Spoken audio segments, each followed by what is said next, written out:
నమస్తే, నా పేరు Swapnika Valmiki. Welcome to the point. So ఇప్పుడు నేను చెప్పే 8 రకాల నూనెలు చాలా డేంజర్, క్యాన్సర్ వచ్చే అవకాశం ఉంటుందట. మనం తినే వంటకాల్లో నూనె అనేది చాలా ప్రధానం. కానీ అదే నూనె విషంగా మారితే మనిషి జీవితాన్ని మధ్యలోనే హరిస్తే క్యాన్సర్, గుండె వంటి ప్రాణాంతక వ్యాధులకి కారణమైతే పరిస్థితి ఏంటి? తాజాగా జరిగిన అధ్యయనాల్లో విస్తుపోయే విషయాలు వెలుగులోకి వచ్చాయి. కాబట్టి నూనెల వాడకం విషయంలో చాలా జాగ్రత్తలు పాటించాలి.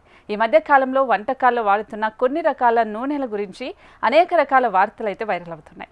ప్రస్తుతం వంటకాల్లో వాడే దాదాపు 8 రకాల నూనెలు మనిషి ఆరోగ్యాన్ని హరించి వేస్తున్నాయి, అలాగే ప్రమాదకరమని కూడా అధ్యయనాల్లో చెబుతున్నాయి. సో వాటిలో సన్ఫ్లవర్, రైస్ బ్రౌన్, అలాగే soya, canola, cotton seed, grape seed, అలాగే సన్ఫ్లవర్ ఆయిల్స్, ఇలాంటి ఆయిల్స్ అన్నీ కూడా ప్రముఖంగా వినిపిస్తున్నాయి. దాదాపు 80% మంది ఎక్కువగా ఈ నూనెల్ని వాడుతున్నారు. సో వారికి తెలియకుండానే వ్యాధుల బారిన పడుతున్నారు. సో ఈ నూనెలు గుండె జబ్బులకు, క్యాన్సర్, అలాగే క్యాన్సర్ టైప్ 2, డయాబెటీస్ కూడా కారణమయ్యే అవకాశం ఉంటుందట. సో మరీ ముఖ్యంగా వీటి ప్రభావం యువతపై ఎక్కువగా ఉంటుంది. సో ఈ మధ్య కాలంలో హఠాత్తుగా చనిపోతున్న వారి సంఖ్య కూడా చాలా పెరిగింది. దీనికి సంబంధించిన ఆర్టికల్స్, అలాగే ఆర్టికల్ గట్ అనే మెడికల్ జర్నల్లో కూడా ప్రచురితమయ్యాయి. సో బయోబాటిక్ లిపిడ్స్ ఎక్కువగా అధికంగా 80% మంది క్యాన్సర్ రోగులపైన ఈ పరిశోధనలు జరిపించారు. సో 30 నుండి 85 సంవత్సరాల మధ్య వయసు గల వ్యక్తుల్లో క్యాన్సర్ కణితి నమూనాలు వాళ్ళు పరిశీలించారు.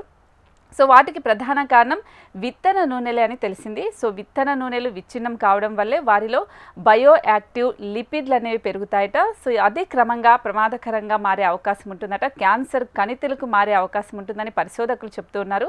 ఈ నూనెల్లో ఒమేగా 6 అలాగే పాలీ అన్సాచురేట్ అనే ఫ్యాటీ యాసిడ్స్ అధికంగా ఉండటం వల్ల క్యాన్సర్ వచ్చే ప్రమాదం కూడా ఉంటుందని పరిశోధనలో తేలింది.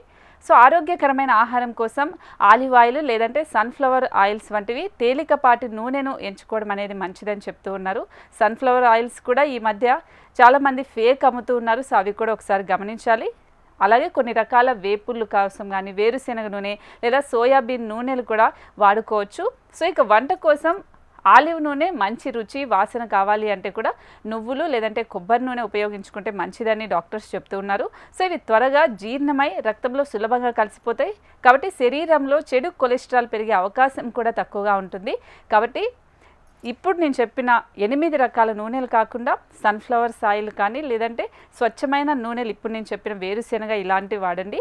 సో ఎలాంటి ప్రమాదం ఉండదు. అలా కాకుండా కొన్ని ఫ్యాటీ లెవెల్స్ ఉన్న నూనెలు వాడితే మాత్రం అవి క్యాన్సర్ కణితిని ఉత్పత్తి చేసి మీ ఆరోగ్యమే పాడైపోయే అవకాశం ఉంటుంది. క్యాన్సర్ వల్ల ఎంతోమంది చనిపోయారు, అధ్యయనాల్లో కూడా తేలింది. కాబట్టి ఖచ్చితంగా పాటించండి. చూస్తూనే ఉండండి HM TV.